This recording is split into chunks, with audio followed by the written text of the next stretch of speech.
Questions का सिलसिला आगे बढ़ाते हैं। क्वेश्चन नंबर 13 और 14 3.2 एक्सरसाइज के रहते थे और उसको एक्सप्लेन करते हैं। बाकी तो हमने डिटेल से एक्सप्लेन किया। क्वेश्चन नंबर 13 है, if U V and W represents the sides of a triangle find the value of Z. यहाँ पे असल में बातें तो दो है, लेकिन इधर हमने दो साइड्स ट्रायंगल के लेनी है और तीसरा हमने रिजल्ट लेना है, हेड टू टेल रूल को यूज करना है। असल में अगर तीन साइड्स हो ट्रायंगल के तो फिर वो हमारे पास तीनों ही वेक्टर्स होंगे, रिजल्टेंट उनका जीरो होगा। ये फर्स्ट वेक्टर है, ये दूसरा है और ये हमारे पास तीसरा बना। ये तीनों क्या है, साइड्स है ट्रायंगल के। ये फर्स्ट वेक्टर, ये सेकंड, ये तीसरा वेक्टर है। तो इन दोनों का अगर ये u हो, ये v हो, ये w हो, तो फिर इनका रिजल्टेंट हमारे पास क्या आएगा? तो फिर इनका रिजल्टेंट हमारे पास जीरो वेक्टर आता है। सही है, ये एक अलग केस है। लेकिन यहाँ पे हमने head to tail rule use करना है। एक को हमने रिजल्टेंट लेना है और दो वेक्टर्स को हमने दो साइड्स लेने हैं ट्रायंगल के। क्योंकि head to tail rule use करना है हमने, रिजल्टेंट एक वेक्टर लाजमी है। यहाँ पे आप चेक कर सकते हैं, अगर इधर चेक कर लिया आप इस तरीके से, तो फिर आपके पास वो z प्लस 3 आएगा k कंपोनेंट, प्लस कोई 6 आएगा या 5 आएगा j के साथ, प्लस i के साथ भी कोई कंपोनेंट आएगा। तो वो जीरो वेक्टर इसका उसके साथ हम लेते हैं इस तरह, क्योंकि जीरो वेक्टर है, जीरो वेक्टर इस तरह लेते हैं। अब z प्लस 3 में से हमने क्या करना है, हमने z को निकाला है तो -3 बुक का आंसर ये आएगा। ये बुक का रिजल्ट है। अब अगर देख ले इधर दो साइड्स ले ले ट्रायंगल के और एक को रिजल्टेंट ले ले, तो फिर उसको कैसे सॉल्व करते हैं उसको देखते हैं थोड़ा सा। अब अगर देखा जाए इधर गिवन रिक्वायर्ड आप लिख सकते हैं। अब आप मैथमेटिक्स के स्टूडेंट्स बन गए हैं, आप खुद लिख सकते हैं। गिवन तीन वेक्टर्स है, रिक्वायर्ड हमारे पास क्या है, z की वैल्यू हमने निकालनी है। तो मैं लिख सकता हूँ हेड टू टेल रूल की मदद से, अगर ये हमारे पास u वेक्टर है, ये v है, ये w है, ये w वेक्टर है, ये रिजल्टेंट है, तो फिर मैं इस तरह लिख सकता हूँ। दोनों मेथड से मैं कर लूँगा u प्लस v।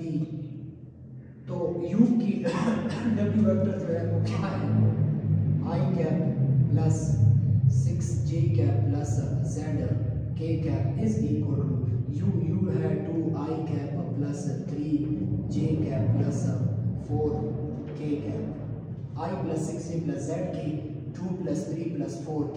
अब दूसरा हमने ऐड करना है, दूसरा वेक्टर जो है वो v का वेक्टर ऐड करना है। -1 है तो ये -1i कैप बनेगा, ये प्लस 3j कैप बनेगा, ये -1k कैप बनेगा। अब इनको ऐड करते हैं तो ये हमारे पास आएगा 1 plus 6j cap plus z k cap. अब इनके एडिशन से लाइक टर्म्स जो है वो i वाला ये है, तो मैं लिख सकता हूँ 1i cap 2 - 1 3 plus 3 6j cap 4 plus 1 4 - 1 plus 3k cap. अब अगर कंपेयर कर ले ये, इसलिए मैं ये कह रहा था कि ये तीसरा जो साइड है, या तो ये तीनों साइड्स नहीं होंगे या दो साइड्स ट्रायंगल के हैं, ये तीसरा साइड उनका रिजल्टेंट है, क्योंकि ये हमारे पास करेक्ट आता है। अगर इसका आई कंपोनेंट इसका क्या है 1 है और इसका भी 1 है, तो मैं इसको इसके साथ कंपेयर कर लूँ, इसको इसके साथ कंपेयर कर लूँ, इसको इसके साथ कंपेयर कर लूँ, तो मेरे पास z की जो रिजल्ट ऑन कंपेयरिंग के दौरान z की जो रिजल्ट आएगी वो हमारे पास क्या है, वो z की जो रिजल्ट आएगी वो क्या है, वो हमारे पास है 3। लेकिन बुक में -3 है। वो अगर देखा जाए तो उन्होंने तीन साइड्स कर लिया है, ये पहला वेक्टर है, ये दूसरा है, ये तीसरा वेक्टर है। u plus v plus w को जीरो वेक्टर की इक्वल लिया है, लेकिन उधर एक मसला आता है x कंपोनेंट्स और y कंपोनेंट्स को हम इक्वल नहीं ले सकते, क्योंकि 1 को 0 के कैसे इक्वल लेंगे या 6 को 0 के कैसे इक्वल लेंगे, ये पॉसिबिलिटी नहीं बनती। इसलिए इस मेथड से हम इसको कर सकते हैं हेड टू टेल रूल की मदद से। अब हमारे पास क्वेश्चन नंबर 14 है, the position vectors of point A, B, C and D are this vector, this third and fourth vector respectively. Show that AB is parallel to CD. अब हमने क्या prove करना है कि जो AB है वो पैरेलल है CD के। पहले हमने इन चारों पॉइंट्स के पोजीशन वेक्टर्स लिखने हैं।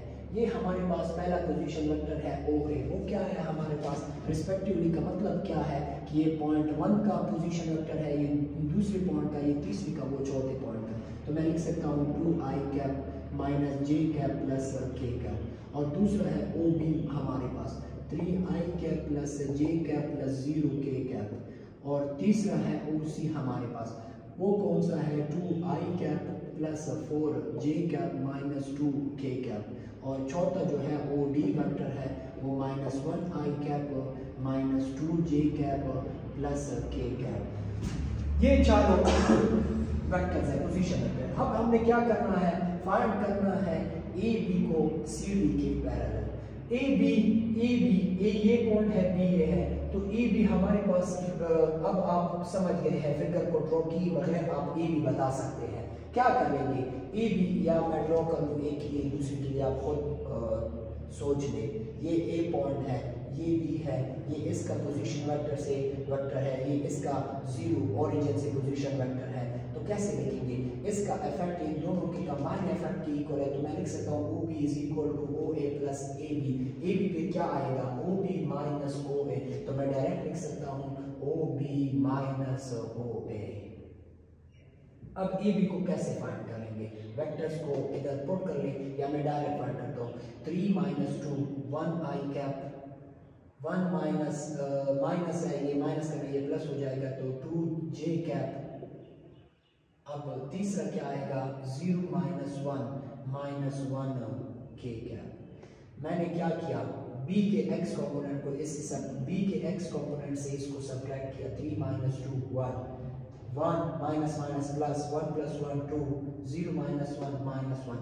नाउ दूसरे ट्रायंगल के लिए बस आपने खुद सोचना है। मैं CD को इस तरह लिख सकता हूँ OD vector minus OC vector. तो OD वेक्टर हमारे पास क्या है, ये है, इससे ये माइनस करना है। Minus 1 minus 2 minus 3i cap minus 2 minus 4 minus 6j cap. इसको कैसे लिखना है, इससे इसको सब्ट्रैक्ट करना है।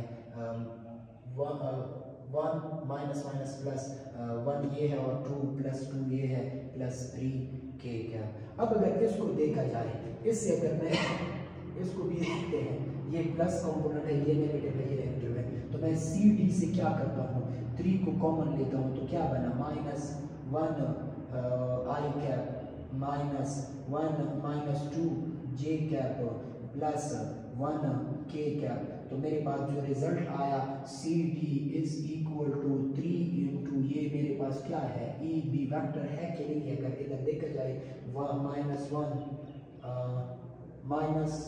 माइनस 3, हाँ ये है, ये फिर माइनस 3 को कॉमन लेंगे तो ये हमारे पास फिर प्लस 1 बनेगा, ये प्लस 2 बनेगा, ये माइनस 1k बनेगा। तो ये AB की इक्वल है।